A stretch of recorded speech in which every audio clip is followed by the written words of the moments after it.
السلام علیکم مائی YouTube family. آج ہم آپ کی خدمت میں لے کر آئے ہیں حضرت آدم علیہ السلام اور ابلیس کا واقعہ۔ کیا آپ یہ جاننا چاہتے ہیں کہ ابلیس کی انسان سے دشمنی کتنی پرانی اور کیوں ہے؟ تو یہ جاننے کے لیے ویڈیو کو آخر تک ضرور دیکھیں۔ ہم آپ کے لیے یہ ویڈیو بہت محنت سے تیار کرتے ہیں تاکہ آپ کو بآسانی اسلامی تاریخی معلومات فراہم کر سکیں۔ اس لیے ویڈیو کو دیکھنے کے بعد کمنٹ میں اپنی رائے سے ضرور آگاہ کیجیے کہ آپ کو یہ ویڈیو کیسی لگی۔ شکریہ۔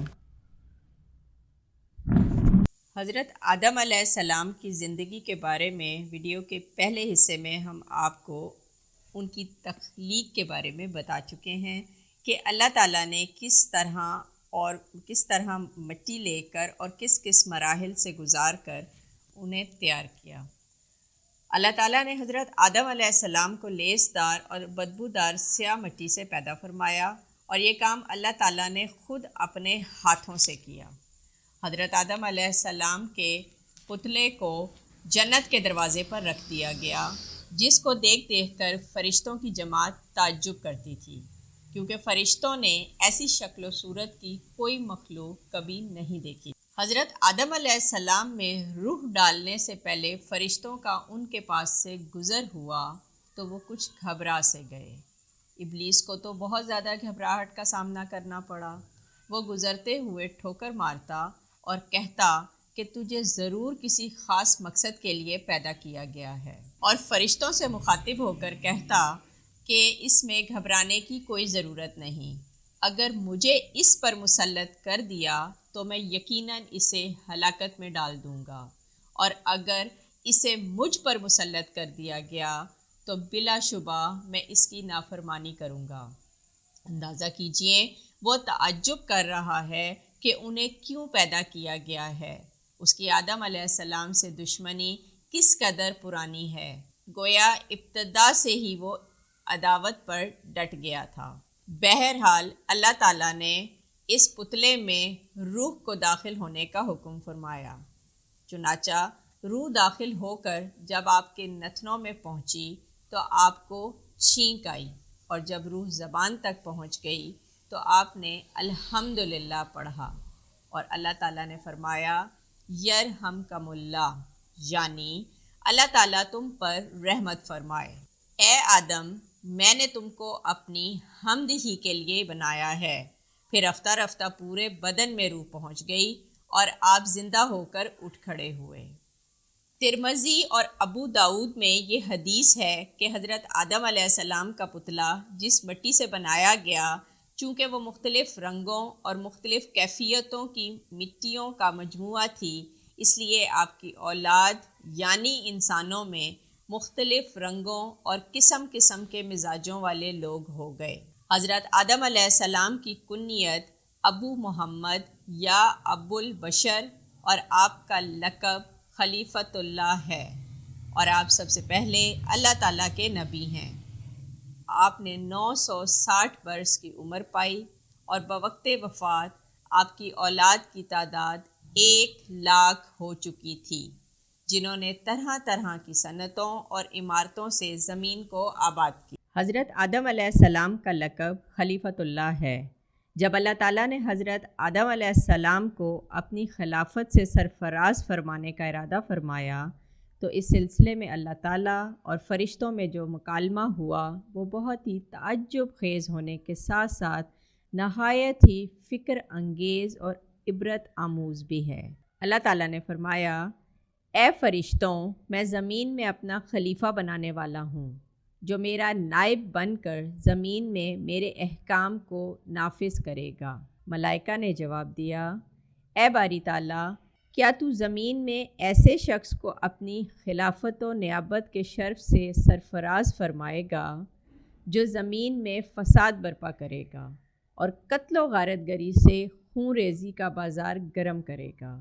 اے خداوند تعالیٰ، اس شخص سے زیادہ تیری خلافت کے حقدار تو ہم ملائکہ کی جماعت ہے، کیونکہ ہم ملائکہ نہ زمین میں فساد پھیلائیں گے، نہ خون ریزی کریں گے، بلکہ ہم تیری حمد و ثنا کے ساتھ ساتھ تیری